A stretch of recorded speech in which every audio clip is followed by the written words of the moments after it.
Hello friends, आपका स्वागत है हमारे चैनल पर। मेरा नाम है ध्रुव और आप लोग देख रहे हैं द लर्नर्स कम्युनिटी। आज की वीडियो में हम लोग बात करेंगे फोर्थ सेमेस्टर का इंग्लिश का एक सब्जेक्ट जिसका नाम है इंडियन राइटिंग इन इंग्लिश। आज की वीडियो में हम देखेंगे कि आपको एग्जाम हॉल में जब आप बैठे होंगे तो आपको एग्जाम में आंसर में लिखना क्या है, पूरा का पूरा आंसर लिखना कैसे है। एक इंपॉर्टेंट वीडियो होने वाली है, मोस्ट इंपॉर्टेंट वीडियो आप कहेंगे। ठीक है, ये वीडियो की कंप्लीट पीडीएफ के जो नोट्स हैं वो आपको डिस्क्रिप्शन बॉक्स में दी गई लिंक से आप पढ़ भी सकते हैं जाके। ठीक है, क्योंकि कंप्लीट आंसर दिया है और साथ ही साथ आपको आंसर में लिखना क्या है वो मैं आपको इस वीडियो में बताऊंगा। तो बहुत ही ज्यादा जरूरी होने वाली है, आप 2 से 3 क्वेश्चन को जरूर देखिए ताकि आपको आंसर लिखना आ जाए। चलिए शुरू करते हैं सब्जेक्ट के बारे में। ठीक है, इंडियन राइटिंग इन इंग्लिश आपके सब्जेक्ट का नाम है। सबसे पहला आपका जो एक प्रीवियस ईयर का क्वेश्चन पेपर का एक क्वेश्चन था कि वो था कि write a short note on Haider Ali. Haider Ali के ऊपर एक शॉर्ट नोट लिखना था। ठीक है, तो देखिए शॉर्ट नोट का क्वेश्चन जो था वो आपका ये क्वेश्चन था बड़े नंबरों का। ठीक है, तो आपको इसको छोटा नहीं लिखना है कि आप सोचे कि मैं इसको आधा पन्ना लिख दूं और मेरे को नंबर मिल जाएंगे, नहीं, पूरे नंबर काट लिए जाएंगे आपके। ठीक है, तो आंसर लिखने का एक तरीका होता है वो मैं आपको बताता हूँ। सबसे पहले आपको लिखना है इंट्रोडक्शन। ठीक है, अगर आपका क्वेश्चन कम नंबरों का है तो आप पैराग्राफ बना सकते हैं, बट अगर आपका क्वेश्चन बड़े नंबरों का है जैसे कि मान के चलिए 18 का, ठीक है, 15 का, तो आपको इस तरीके से आंसर लिखना होगा। सबसे पहले आप लिखोगे इंट्रोडक्शन। ठीक है, इंट्रोडक्शन में आप हैदर अली के बारे में बताओगे। हैदर अली कौन था, कैरेक्टर था, कहाँ का, कहाँ से आया था वो character, city light of day. ठीक है, अनीता देसाई की जो सिटी लाइट ऑफ डे थी उसका एक कैरेक्टर था। ठीक है, उसके बारे में इसमें बात करी गई है। ठीक है, यहाँ पे आप पढ़ सकते हैं। जब आप वो लिख देंगे, ठीक है, कि भाई कौन था हैदर अली, उसके बारे में थोड़ी सी डिटेल, फिर लिखेंगे आप मेन पॉइंट्स। मेन पॉइंट आपका सबसे जरूरी चीज है। मेन पॉइंट में क्या होता है, आपके क्वेश्चन में जो चीज पूछी गई है हैदर अली के ऊपर जो शॉर्ट नोट लिखने के लिए कहा गया है वो शॉर्ट नोट हमने यहाँ मेन पॉइंट्स में लिखे हैं। अब उन्हें देखते हैं। ठीक है, पहले सिंबल ऑफ, ठीक है, सिंबल ऑफ कंपोर्टिलिज्म। ठीक है, हैदर अली के बारे में हमने थोड़ी सी बात करी, इस हिसाब से लिख रहा है। फिर ठीक है, मेंटोर टू राजा। ठीक है, cultural synthesis, political elegance, class and privilege, displacement due to partition, Raja emotional anchor. ठीक है, और कॉन्ट्रास्ट विद दास अब हाउस होल्ड। अब देखिए यहाँ पे मैंने 6 पॉइंट बताए हैं, वो सॉरी 8 पॉइंट बताए। कम से कम आपको 5 पॉइंट, अगर ये क्वेश्चन आता है कि भाई हैदर अली के ऊपर नोट्स लिखिए, तो आपको 5 पॉइंट जरूर लिखने हैं। ठीक है, तो ये एक बार आप प्लीज एक बार इन्हें जरूर पढ़ के जाइएगा एग्जाम से पहले। चाहे तो आप एग्जाम के सुबह भी इनको एक बार रीड आउट कर सकते हैं ताकि आपको समझ में आ जाए कि क्या लिखना है, हैदर अली कौन था। ठीक है, तो इस तरीके से आपको आंसर लिखना है। जब आप ये लिख देंगे 6 पॉइंट, तो आपको लास्ट में लिख देना है कंक्लूजन। कंक्लूजन में क्या होता है, जो भी आपने ऊपर ऊपर बड़ा बड़ा बताया है वो आप यहाँ पे 2 3 4 लाइनों में सिर्फ एक्सप्लेन कर देंगे और आपको यहाँ पे क्या हो जाएगा, आंसर खत्म हो जाएगा। ठीक है, उसके बाद क्वेश्चन नंबर आपका 1 में बी वाला पार्ट दिया गया था जिसमें आइडेंटिफाई, टेक्सचुअलाइज और एक्सप्लेन करने के लिए कहा गया था। ठीक है, यहाँ पे आपको लाइन दी गई थी और कहा गया था कि भाई इन लाइनों को सबसे पहले आइडेंटिफाई करो कि कहाँ से उठाई गई है, फिर कॉन्टेक्चुअलाइज करो, ठीक है, विवरण दो इसका, और फिर इसको एक्सप्लेन भी करो। ठीक है, तो यहाँ पे हमने सबसे पहले लिखा है इंट्रोडक्शन। इंट्रोडक्शन में मैंने ये बताया कि भाई ये लाइन उठाई कहाँ से गई है। ठीक है, लाइन कहाँ से उठाई गई है, ये पैसेज है, कहाँ से बिलोंग करता है, क्लियर लाइट ऑफ डे। ठीक है, कैप्चर बाय ट्रूमनोली of the 1947 partition of India. ठीक है, पार्टीशन ऑफ इंडिया, भारत का जो बंटवारा हुआ था 1947 में, भारत और पाकिस्तान बने थे, तो ये तब का ये चैप्टर जो है ये उस समय के ऊपर एक बेस चैप्टर है। इसमें उस समय के बारे में बात करी गई है और पार्टीशन से रिलेटेड सारी जानकारी जो है हमें चैप्टर में मिलनी चाहिए वो हमें यहाँ पे दी गई है। ठीक है, तो सबसे पहले हमने वो बता दिया। उसके बाद हम आएंगे मेन आंसर में। कॉन्टेक्चुअलाइज का हमने ये बता दिया कि आइडेंटिफाई कर दिया। अब हम देखते हैं कॉन्टेक्चुअलाइज के बारे में। तो कॉन्टेक्चुअलाइज में हमें यहाँ पे उसके बारे में जो है एक्सप्लेन करा है। ठीक है, जितनी भी जानकारी मेरे को उस पैराग्राफ के बारे में पता थी वो मैंने यहाँ पे एक्सप्लेन कर दी। ठीक है, हिस्टोरिकल कॉन्टेक्स्ट बता दी, मतलब हिस्ट्री के बारे में थोड़ा सा। फिर सिंबोलिज्म ऑफ फायर, फायर के सिंबोलिज्म। फिर बीम का पर्सपेक्टिव क्या था।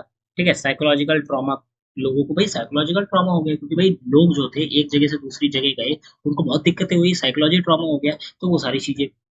फिर ड्यूलिटी ऑफ एक्सपीरियंस, ठीक है, नैरेटिव टेक्निक, ठीक है, फोर शेडिंग डाउन, और फिर थीम ऑफ डिसप्लेसमेंट। ठीक है, तो ये यहाँ पे हमने जो 8 पॉइंट है ये मैंने बताया, कम से कम 6 पॉइंट या 5 पॉइंट आप बिल्कुल याद करके जाइएगा। ऐसे ही आपको पॉइंट जो है एक्सप्लेन करते हैं। अगर आप ऐसे करेंगे तो भी ठीक है, अदरवाइज अगर आप पैराग्राफ बना बनाकर भी लिखते हैं अपने आंसर को, ठीक है, तो भी आपका जो है आंसर काफी हद तक अच्छी तरीके से लिख दिया जाएगा। ठीक है, तो ये हो जाता है।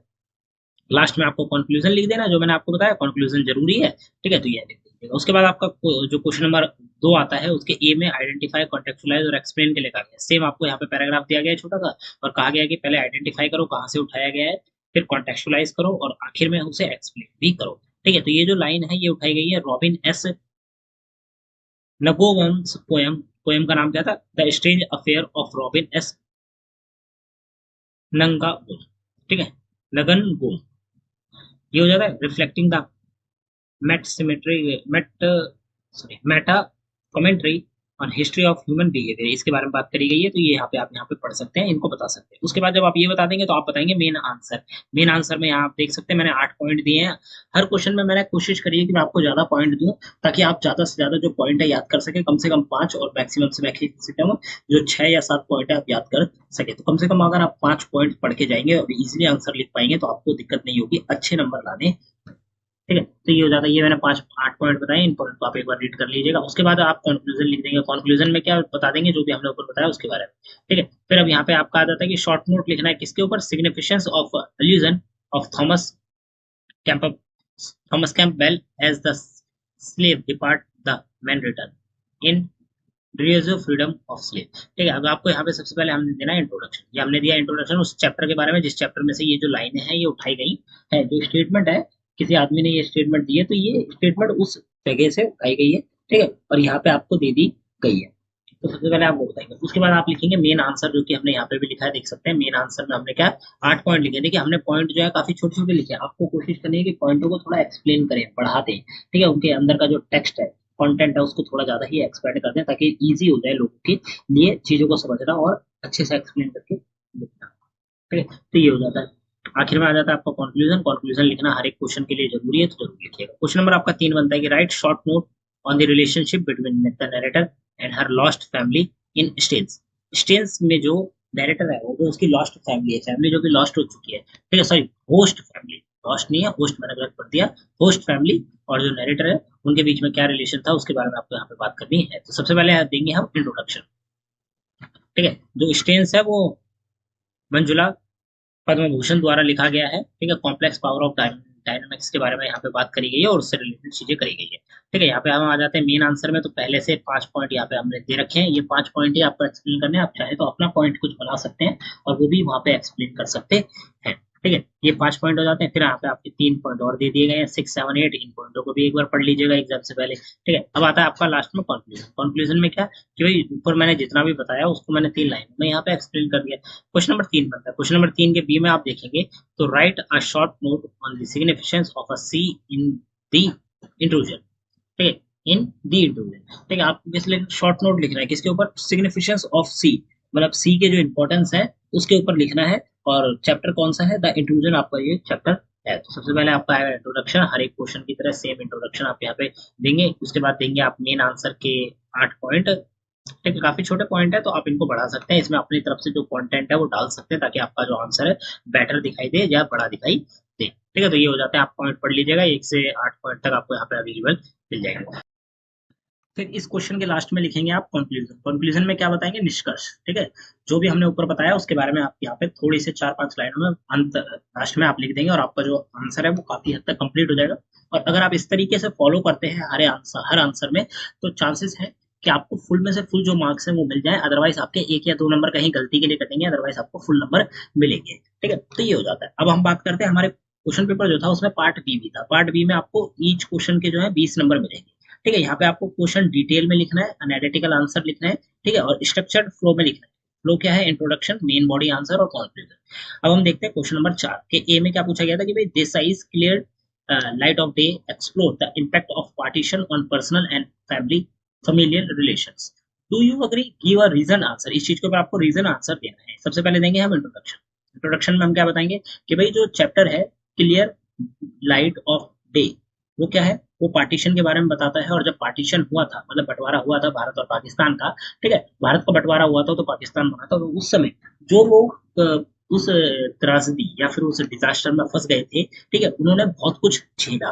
ठीक है, उनकी साइकोलॉजी, उनका परिवार खराब हो गया, उनका मेंटली ट्रॉमा हो गया था बहुत ज्यादा। ठीक है, तो ये सारी दिक्कतें उन्होंने फेस आउट करी थी, तो वो आप यहाँ पे बता देंगे सबसे पहले। फिर आप आ जाएंगे मेन आंसर की मेन आंसर में। तो सबसे पहले हमने पार्टीशन एज अ बैकड्रॉप के बारे में बात करी है। फिर फ्रेगमेंटेशन ऑफ दास फैमिली के बारे में बात करी कि उन्होंने क्या दिक्कतें झेली। ठीक है, the house as a symbol of decay. ठीक है, हाउस क्या है, डीके का सिंबल है, तो ये हमने यहाँ पे बात करी है। फिर मेमोरी ऑफ नॉस्टैल्जिया। ठीक है, साइलेंस एंड अनस्पोकन ट्रॉमा। ठीक है, 6वें में बात करिए border theme and displacement and identity, ये सारे टॉपिक हो जाते हैं। 7वें में आ जाता है critic of nationalism and communism. तो ये हमने बात करी है। ठीक है। और लास्ट में मैंने आपको दिया है कंक्लूजन उस पूरे के पूरे आंसर का। जो भी मैंने आपको आंसर दिखाया वो आंसर अगर आप डिट्टो पढ़कर जाते हैं और डिट्टो लिख देते हैं, ठीक है, तो आपको फुल में से फुल मार्क्स मिलने से कोई नहीं रोक पाएगा, आपको फुल में से फुल मार्क्स जो है वो दिए जाएंगे। क्वेश्चन नंबर 4 आता है। 4 के बी में अगर आप देखेंगे तो examine the Anita Desai explore the intricate dynamics of siblings relationship in clear light of day. Clear light of day में जो भाई अनीता देसाई है वो एक्सप्लोर करती है इंट्रिकेट डायनेमिक्स किसके, सिबलिंग्स के रिलेशनशिप के बारे में। ठीक है, तो ये हो जाता है। अब हम बात करते हैं इन क्वेश्चंस की। ठीक है, इस क्वेश्चन के आंसर किस तरीके से लिखना है, तो सेम फॉर्मेट रहेगा। सबसे पहले देंगे आप इंट्रोडक्शन। ठीक है, इंट्रोडक्शन में हमने जो अनिता दास है उनका जो क्लियर लाइट ऑफ डे है चैप्टर, उसके बारे में हमने यहाँ पे बात करी है, और जो रिलेशंस है ठीक है सिबलिंग्स के बीच में, उसके बारे में हमने यहाँ पे थोड़ी सी बात करी है। ठीक है, जब आप वो बता देंगे तो आप मेन बॉडी में आ जाएंगे। मेन बॉडी में आप कैरेक्टर के बारे में बात करेंगे, जैसे बी मैन Tara, the contrast of memory and escape. ठीक है, सेकंड में बी मैन Raja, love betrayal and stigma. ठीक है, तीसरे में आ जाता है तारा एंड राजा, जो आउटसाइडर थे उसके बारे में। फिर बाबा एक कैरेक्टर आ जाता है, साइलेंट विटनेस। ठीक है, शेयर्ड चाइल्डहुड विद अडल्ट डिवर्जेंस, तो उसके बारे में हमने बात करी है। ठीक है, फिर आपका 6 पॉइंट आ जाता है कि भाई theme of responsibility and sacrifice. 7th point हमने सिंबलिज्म ऑफ हाउस, और 8वें में बात करिए रेजोल्यूशन एंड रिकॉन्सिलिएशन। ठीक है, तो ये आपके 8 पॉइंट होते हैं। कम से कम आपको 6 पॉइंट जो है अच्छे से याद कर लेने हैं।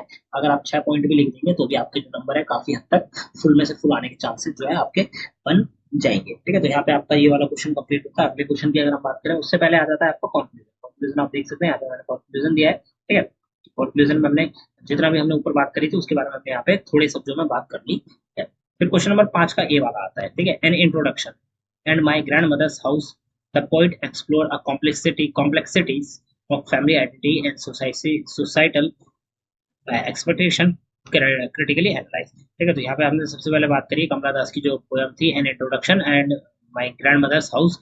ठीक है, इसके बारे में हमने यहाँ पे थोड़ी सी एक्सप्लेनेट करी है, इसके यहाँ पे हमने थोड़ी सी बात करी है। उसके बाद हम आ जाते हैं मेन आंसर में, तो सबसे पहले देंगे फीमेल की आइडेंटिटी एंड इंट्रोडक्शन। ठीक है, जो हम ये बता देंगे, यहाँ पे आप पॉइंट देख सकते हैं, जितने पॉइंट मैंने बताए हैं वही पॉइंट अगर आप बताते हैं तो इजिली आप नंबर गेन कर पाएंगे। ठीक, दूसरा पॉइंट आता है आपका nostalgia and loss in my grandmother's house. तो जो चैप्टर है माय ग्रैंडमदर्स हाउस, ठीक है, उसमें भाई पुरानी यादें और उससे रिलेटेड जो लॉस है उसके बारे में यहाँ पे बात करी गई है इस वाले पॉइंट में। तीसरा पॉइंट आप यहाँ पे बताते हैं societal expectation versus personal desire. ठीक है, सोसाइटी हमसे क्या एक्सपेक्ट करती है उसके बारे में, और जो पर्सनल डिजायर है हमारी उसके बारे में क्या है, वर्सेस है, दोनों एक दूसरे के अपोजिट है, तो उस बारे में बात करी गई है। फिर theme of alienation and belongings के बारे में बात करेंगे। फिर 5वें में आप स्टाइल एंड के बारे में बात कर सकते हैं। 6 पॉइंट में आप फेमिनिस्ट अंडर करंट्स के बारे में बात कर सकते हैं। ठीक है, तो देखिए जो पॉइंट मैंने यहाँ पे लिखा है इन पॉइंट्स को अगर आप एक बार पढ़ लेंगे समझ लेंगे इजिली आप लोग आंसर लाइट लिख पाएंगे, अदरवाइज आप लोगों को एग्जाम में दिक्कत आ सकती है। कंक्लूजन आप यहाँ पे देख सकते हैं। देखिए मैं आपको यहाँ पे ये नहीं बोल रहा कि ये डायरेक्ट क्वेश्चन आने के चांसेस बहुत ज्यादा नहीं, मैं आपको ये बता रहा हूँ कि क्वेश्चन आ सकता है, रिपीट हो सकता है, बट अगर आपने चैप्टर पढ़ रखा है तो आप इजिली आंसर लिख पाएंगे, पहली चीज। और आपको लिखना किस तरीके से वो मैंने आपको यहाँ पे बता दिया है। ठीक है, सेम फॉर्मेट में आपको आंसर लिखना है, आप लोग इजिली अच्छे नंबर गेन कर पाएंगे। क्वेश्चन नंबर 5 आपका आता है। ठीक है, ये यहाँ पे आपका दिया गया है क्वेश्चन। क्वेश्चन किस बारे में, Sarojini Naidu reliance on imaginary of nature, जिसमें an India love song and the solution of eternal peace, इसके बारे में यहाँ पे बात करी गई है। ठीक है, तो यहाँ पे भी सेम वही है कि भाई इंट्रोडक्शन के बाद मेन आंसर। मेन आंसर में पहला पॉइंट आपका nature and symbol of love के बारे में बात करेंगे, नेचर एज अ बैरियर के बारे में बात करेंगे। तीसरे में nature as a path of divine in the solution of eternal peace के बारे में बात करेंगे।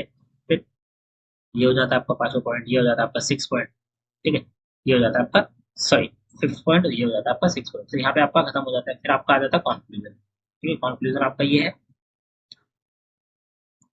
उसके बाद आ जाता है 6 वाला question, the free radio is a cautionary tale about the political propaganda and betrayal of hope, do you agree, discuss। ठीक है, जो फ्री रेडियो है उसमें आपको क्या पॉलिटिकली प्रोपेगेंडा और उसमें बिट्रेयल ऑफ होप, जो होप होती है लोगों की उसका बिट्रेयल देखने को मिलता है। क्या आप इस बात से एग्री करते हैं, यस या नो, तो वो आपको यहाँ पे बताना है। ठीक है, यहाँ पे हमने बात करी है उसके बारे में थोड़ा सा। ठीक है, ये वाला क्वेश्चन देखिए, ये वाला क्वेश्चन है कंप्लीटली आपके ऊपर बेस करता है कि आपको क्या लगता है, आपने फ्री रेडियो अगर पढ़ा है चैप्टर तो आपको क्या लगता है कि क्या उसमें बिट्रेयल होता है या नहीं होता, तो बस इस बारे में बात करेंगे, इतना ही आपको यहाँ पे बताना है। ठीक है, सबसे पहले आप इंट्रोडक्शन दे देंगे, उसके बाद पहला पॉइंट आप यहाँ पे बता देंगे, सेकंड पॉइंट बता देंगे, बिट्रेयल ऑफ होप के बारे में बात कर देंगे, फिर सेट्रिक पोस्ट कॉलोनियल रियलिटीज के बारे में बात कर लेंगे, फिर मैजिकल रियलिज्म एंड सर्टिटी के बारे में बात करेंगे, 6 में theme of illusion versus reality, और 7 में आपका बॉर्डर एप्लीकेशंस के बारे में आप यहाँ पे बात करेंगे। देंगे, ठीक है। तो ये हो जाएगा। फिर आपका आ जाता है कंक्लूजन। कंक्लूजन जो हमने ऊपर सारे बात करी है वो आप यहाँ पे लिख देंगे। क्वेश्चन नंबर 6 आपका आता है द इंट्रूजन के बारे में, ठीक है। Explore the issues of concern with in a marriage agreement, ठीक है। भाई जो इंट्रूजन एक चैप्टर है उसमें एक्सप्लोर करे गए हैं किस चीज को, इशू को, कंसर्ट से रिलेटेड, किसमें, शादी में। शादी में कंसर्ट को लेकर, जो मंजूरी को लेकर जो इश्यूज आते हैं द इंट्रूजन में बात करी गई है, तो आपको यहाँ पे बताना है। सबसे पहले इंट्रोडक्शन, ठीक है। इंट्रोडक्शन के बाद आपका मेन आंसर कि भाई marriage as an institution of control, the absence of consent, consent की जो एब्सेंस होती है, ठीक है। उसमें सेक्सुअल कंसेंट भी आ जाती है, इमोशनल कंसेंट भी आ जाती है और सोशल कंसेंट भी आ जाती है। फिर symbolism of the lock room, ठीक है। फिर the sea as a symbol of desire and escape, eternal monologue के बारे में बात करेंगे। फिर 6 में आप ये थीम एंड पैट्री, ठीक है, पैट्रिची फीमेल एजेंसी के बारे में बात करेंगे। 7 में आप ट्रेजेडी ऑफ अनफिल्ड डिजायर, 8वें में आपकी बात करेंगे बॉर्डर सोशल कमेंट्री, तो उसके बारे में बात करिए, ठीक है। ये हो जाता है। फिर आपका ये आ जाता है कॉन्क्लूजन। जितने भी पॉइंट मैंने आपको दिखाए वीडियो को पॉज करके एक बार पढ़ लीजिएगा, ताकि आप लोगों को क्वेश्चन के बारे में जो पॉइंट क्या लिखना है वो आपको समझ में आ जाए। क्वेश्चन नंबर 7 आपका आ जाता है। यहाँ पे आपको ये वाला जो क्वेश्चन है लास्ट वाला, ये वाला इस वाले पे है कि आपने किताब में क्या पढ़ा है। अगर आपने पढ़ा है तो ही आप लिख पाएंगे, अगर आपने नहीं पढ़ा तो आप क्लियरली इस क्वेश्चन को नहीं कर पाएंगे, ठीक है। तो यहाँ पे आपको कहा गया है कि using any one text prescribed in your syllabus discuss the authors of use of memory as a narrative device, ठीक है। नैरेटिव डिवाइस के तौर पर ऑर्थर ने अपनी जो यादें हैं उनका यूज करा है, ठीक है, वो बताया है। और वो आपको किताब में से कोई सा भी जो चैप्टर है उसको उठा के यहाँ पे एक्सप्लेन कर देना है। तो सबसे पहले इंट्रोडक्शन, हमने चैप्टर उठाया है clear light of the day by Anita Desai, ठीक है। अनीता देसाई के द्वारा क्लियर लाइट ऑफ डे है वो उठाया। इंट्रोडक्शन मैंने लिख दिया। उसके बाद मेन आंसर में मैं यहाँ पे पहला पॉइंट बता दूंगा, सेकंड पॉइंट बता दूंगा, थर्ड पॉइंट बता दूंगा, फोर्थ, फिफ्थ और ये सिक्स पॉइंट आ जाएगा आपका, और ये आ जाएगा 7 और 8। टोटल आपके 8 पॉइंट हो जाते हैं यहाँ पे कंप्लीट, ये हो जाता है।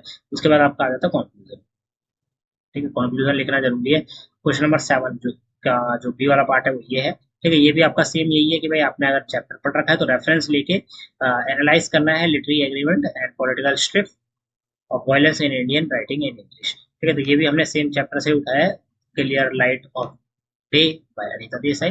पहले इंट्रोडक्शन, ठीक है, पार्टीशन के बारे में जो बात करी गई थी इस चैप्टर में उसके बारे में बात करी गई, ठीक है। फिर पहला क्वेश्चन आ जाता है पार्टीशन के बारे में, सेकंड क्वेश्चन आ जाता है पर्सनलाइज एंड पॉलिटिकल व्यू के बारे में, तीसरा आ जाता है symbolisation of the house memory as a political tool, ठीक है। थीम ऑफ डिस्प्लेसमेंट, ठीक है, क्रिटिक एंड कम्युनिज्म। 7 आ जाता है साइलेंस ऑफ अनस्पोकन ट्रोमा। 8वें में आ जाता है political strip and personal loss, ठीक है। और लास्ट में आपका ये आ जाता है कंक्लूजन। आई होप आपको जितने भी क्वेश्चन मैंने यहाँ पे बताए हैं सारे क्वेश्चन आपको समझ में आ गए होंगे। एक एक क्वेश्चन आपके लिए जरूरी है, तो मैं आपको बता दूं आंसर लिखना कैसे। सबसे पहले लिखेंगे आप इंट्रोडक्शन, ठीक है, INTRO इंट्रोडक्शन। इंट्रोडक्शन लिखने के बाद आप लिखेंगे मेन आंसर, ठीक है। मेन आंसर जो होते हैं वो जिसमें पहला पॉइंट, दूसरा पॉइंट, तीसरा पॉइंट, चौथा पॉइंट, पांचवा पॉइंट, छठा पॉइंट, कम से कम 6 पॉइंट लिखने हैं अगर आपका 18 नंबर का क्वेश्चन है, ठीक है। जब आप 6 पॉइंट लिख देंगे उसके बाद आप लिखेंगे कंक्लूजन, ठीक है। कंक्लूजन आप लिख देंगे। कंक्लूजन आपका कम से कम 4 से 6 लाइन का होना चाहिए। आपका मेन आंसर का जो होगा वो हर एक आंसर आपका 3 से 4 लाइन का एक्सप्लेन होना चाहिए, और इंट्रोडक्शन में आपका कम से कम 5 से 6 लाइन का आपको इंट्रोडक्शन होना चाहिए, ठीक है। जब आप इस तरीके से लिखते हैं तो आप कम से कम 2 से ढाई पन्ना जो है आराम से फिल कर देंगे, ठीक है। क्योंकि आपके पॉइंट ही कम से कम आपके जो 6 पॉइंट है, ठीक है, आपके वो 2 पन्नों में तकरीबन आ जाते हैं, ठीक है। 2 पन्नों में आपके पूरे पॉइंट आ जाएंगे और ऊपर से आप इंट्रोडक्शन भी लिखेंगे और कंक्लूजन लिखेंगे, तो 3 पन्नों में आपका जो है आंसर कंप्लीट हो जाएगा, ठीक है। तो अगर आप ये चीज फॉलो करते हैं तो आप लोग इजीली इस सब्जेक्ट में नंबर ला सकते हैं। आप लोग हमारे साथ जुड़ सकते हैं टेलीग्राम पर और इंस्टाग्राम पर, डिस्क्रिप्शन बॉक्स में सारी लिंक आपको मिल जाएगी। साथ के साथ आप लोग हमारे ऐप को भी डाउनलोड कर सकते हैं। ऐप का नाम है द लर्नर्स कम्युनिटी यूएसएल, और एक हमारी वेबसाइट collegeMaterial.in डिस्क्रिप्शन बॉक्स में दिया गया है, वहां से आप चेक कर सकते हैं। वेबसाइट पे सारे नोट्स अवेलेबल हैं आप लोगों की स्टडी के लिए। तो मिलते हैं अगली वीडियो में। Thanks for visiting on my channel guys.